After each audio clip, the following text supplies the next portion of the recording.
Today let's work on the over and under stitch. I found it in the Harmony Guide to Aran Stitches. This is an aran stitch that works nicely on knitting looms. You could do it without the special loom that I have, just on a single rake loom. But I'm using the special double knitting board that I had Cindy Wood make for me, and that makes the project easier. Here is a side panel to a sweater. That's what I'm ultimately working towards, and there will be one on each side with a cable near the center. In this video, we'll mostly work on the scarf, and you can adapt the stitch to put anywhere you want. If you are undertaking this project, I'm assuming that you are at least an intermediate knitter, so I'm not going to belabor the small stuff. Cast on in knit 1 purl 1 ribbing and knit however many rows you would like for the end of your scarf. You can do it in the traditional way, making knit stitches alternating with purl stitches on a single rake. I worked like this, using the no-purl purling method that I've shown you in several other videos. After the initial hem, we move into the cables and the over and under stitch like this. This pattern consists of 8 rows, and it's actually 2 stitch patterns combined. This and this are each a cable on these 3 pegs, flanked by a purl stitch. This is what I'm going to call the over and under stitch, that consists of knits and purls that change positions. Anything really could be row 1, but I'm going to call this row 1. My stitch marker is here to tell me that I just finished a row where these stitches, the 2 on the left and the right of the 14 over and under stitch pattern pegs, I just finished 2 rows with them on this board, marked by this. Now it's time after those 2 rows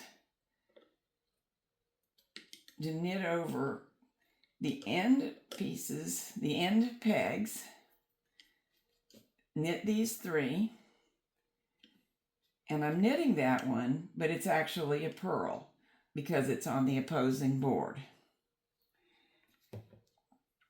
Now the rest of these stitches in a row will be knitted over.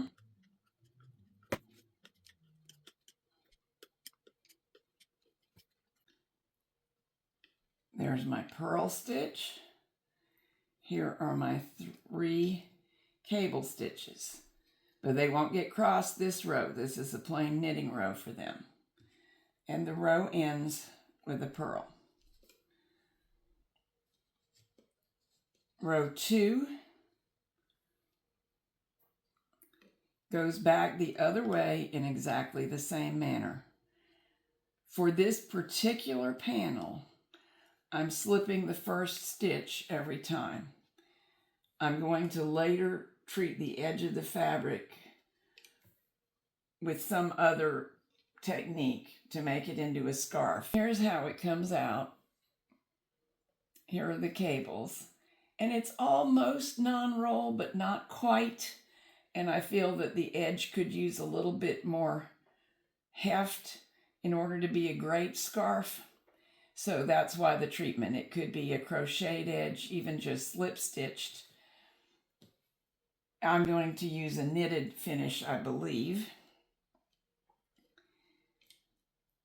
But in any case, I'm for this panel to make it into a scarf, slipping the first stitch of every row. I believe you could do this with your favorite form of the knit stitch. My favorite form is the U-stitch, so of course that's what you see me doing. I do knit the last stitch of every row, and now I will slip it going back the other way.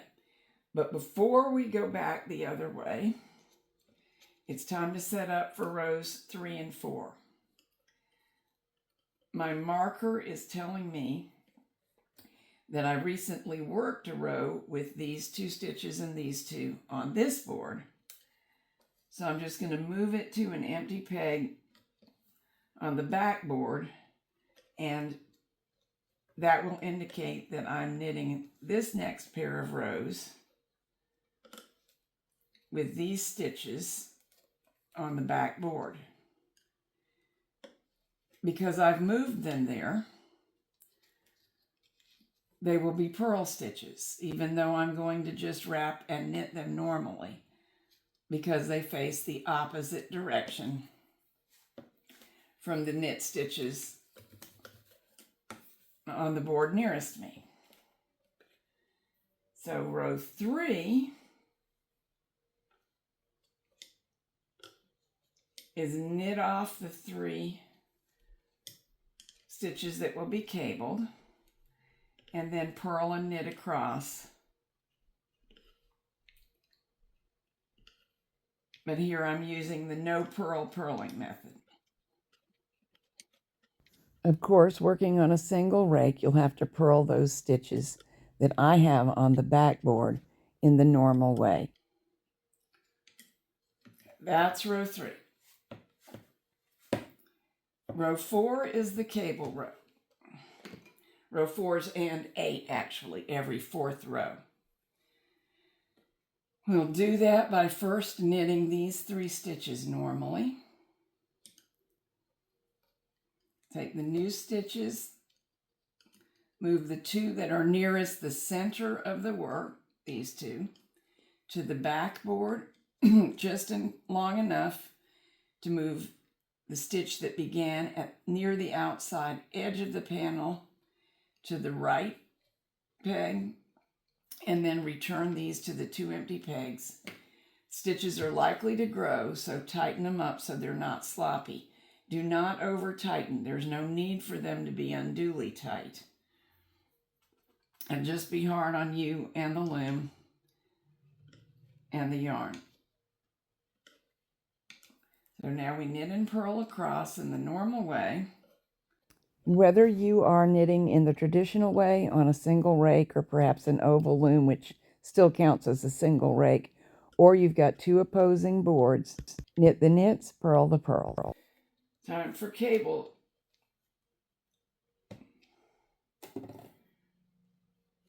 And we'll knit them over. And again, we'll move them all to the backboard temporarily.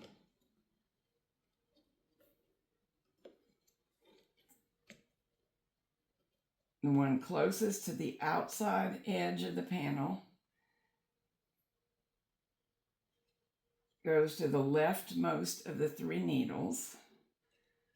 The other 2 stay in their original order, but move to the right 2 needles.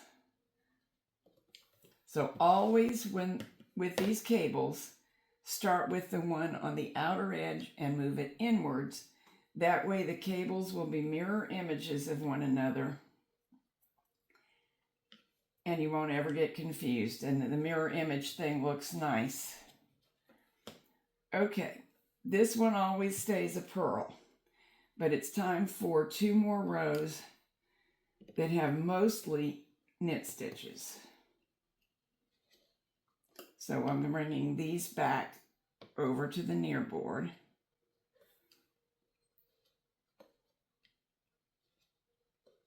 That will make them knit stitches.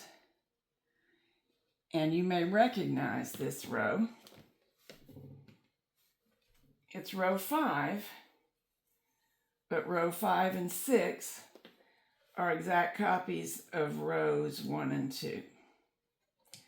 So the pattern is almost repeating stitch for stitch, but you'll see the way in which it is not doing so shortly.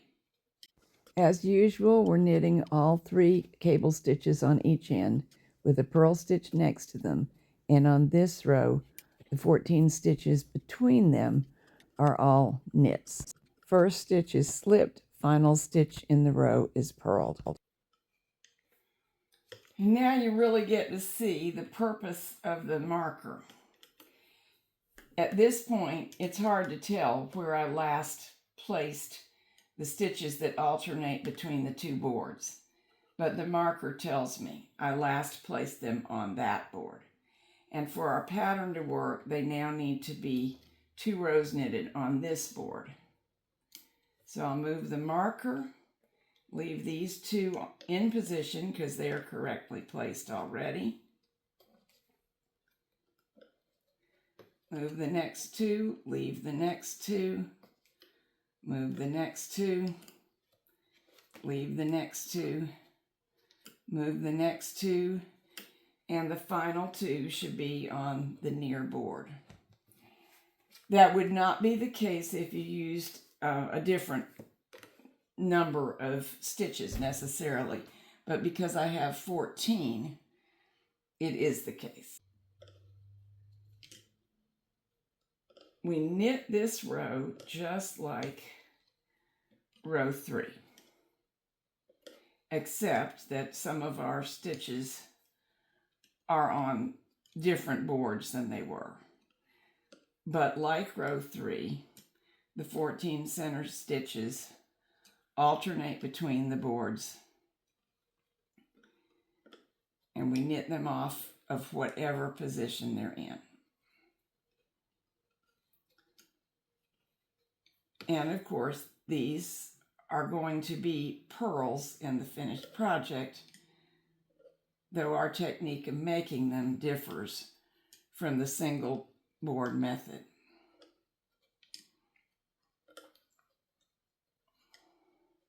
Okay, row 8, another cable row. And we will cable just exactly as we did the last time. Move this out of the way. Take the outer stitch, move it towards the center. Keep the other 2 stitches in order. Fill the empty pegs. Tighten up a little. Then we'll work across as usual. By now, I'm sure you can see that the pattern is the same whether you're working on a single or a double rake. It's just that I'm using an alternate method of purling to create my purls on this one. Back up to the cable stitches. Same procedure as always. Let the backboard temporarily help us. Take the one that began nearest the edge of the work, move it inward. I moved it too far. You've got to watch for that. I lost track of what I was doing. But if it opposes a stitch that's staying in place, this one, that's too far. We want to stay on the same 3 pegs. Tighten up a little if need be. Row 8 is done. So now we're ready for row 1, which means move these back to the nearest board and repeat. And that's all there is to it. After finishing a cable cross row, I suggest that to finish your scarf, you knit rows 1, 2, and 3 before adding the second ribbing, because it just looks better not to have a cable cross right down here at the very edge. I've just finished rows 1 and 2, but I moved everything now, to the board nearest me so that we're going to do it in a single board method. I have 2 boards here, and I'm going to leave them here because it helps the loom to be more stable on the table. But I'm going to treat it just as though it was a single rake, so you'll see how it can be done. I've got a stitch marker here and one that's not as brightly colored here to remind me that these stitches are to be purled. I was purling them by placing them on the opposing board, but now I'm going to use the single bed purling method. This is here to remind me which stitches to start purling with.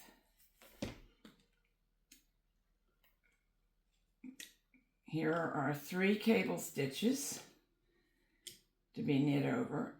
Here's the first purl. It surrounds those cable stitches.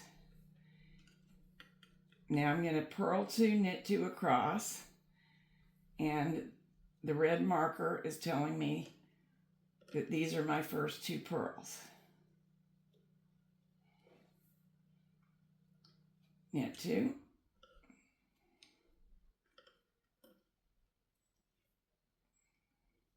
purl 2.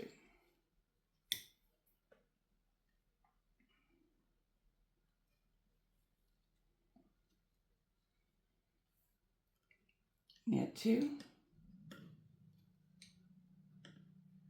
purl 2. This is the standard way of making a purl stitch on a loom. I'm actually perfectly good at it. Early on I found it difficult, as most brand new loom knitters do. Now I'm good at it, but if you watch my hand, you will see why I try to avoid it anyway. There's a lot more action, which can wear out your wrist and to some extent this part of your hand faster. And I like to knit a lot. So although I'm fine doing this for a good while, eventually it gets to be fatiguing. We're back to our 3 cable stitches, though this is not a cable row. Final purl stitch. Previously, that stitch was here, but it works just fine to do it this way. Now we're going to work our cable. These are the 3 stitches. Now, I am going to pretend this board is not available. I could hold these 2 in my fingertips, or I could take any small implement and hold those 2 stitches out of the way so I could cross the one nearest the outside edge of the work first, and then move these 2 back to the other 2 pegs.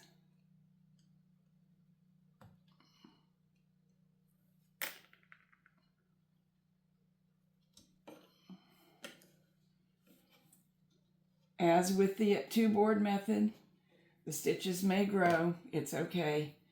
Just snug them back up to a reasonable tightness, not to terribly tight. There's our purl. Now I can tell whether I knitted or purled these last row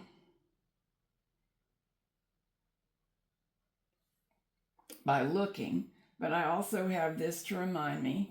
These were purls, knits, purls, knits, purls, knits, purls. And this is a row on which those 2 are purls. We do 2 rows of everything that we do, except cross the cables. That's done only every 4th row. The rest of the time, those are just knit stitches.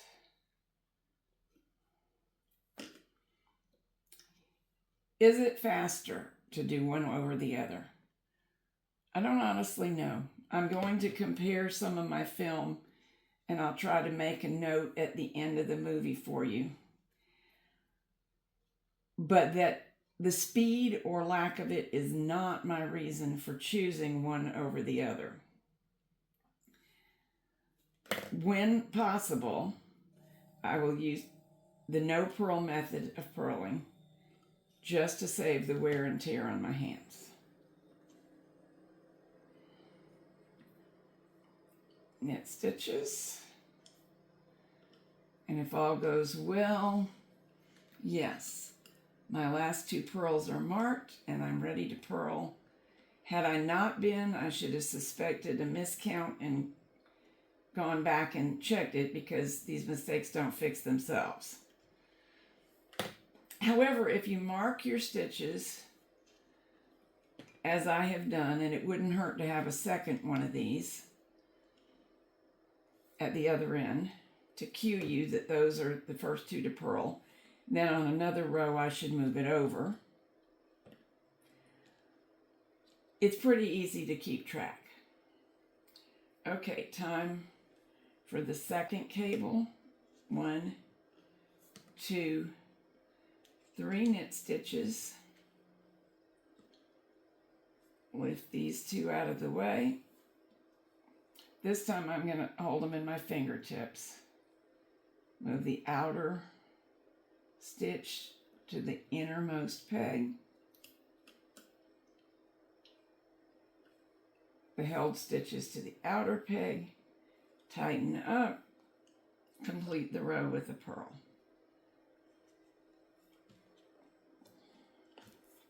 It'll look just the same.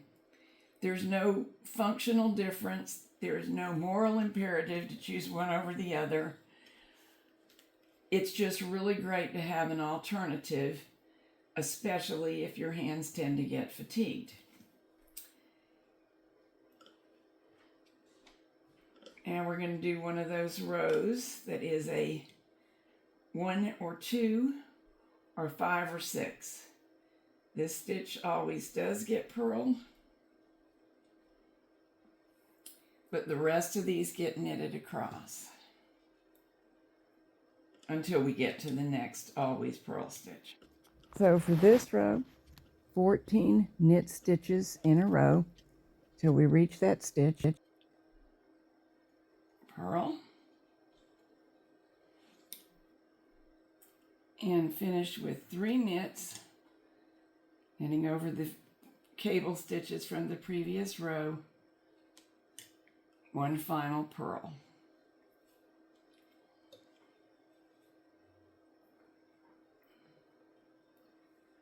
Going back the other way. I checked the times on the various rows and how long it took me to knit them, and I'm a little faster with the no-purl method, but not a lot, so it's not mostly a time difference that would make you choose.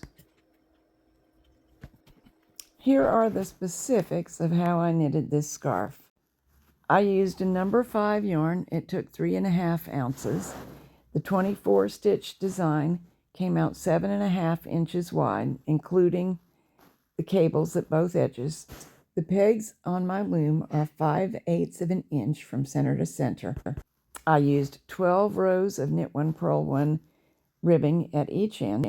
Worked the entire design until there were 31 cable crosses plus 3 more rows, as I mentioned earlier, so as not to have a cross just above the ribbing. And really this scarf would be just fine as it is without additional treatment on the edging, but as I mentioned, I went back and did one, a form of worm trim. I'll show you that in another movie. Slip stitch or single crochet would also work. The sample came out 34 inches long. Obviously, you can make it as long as you want. You just need more yarn and more time.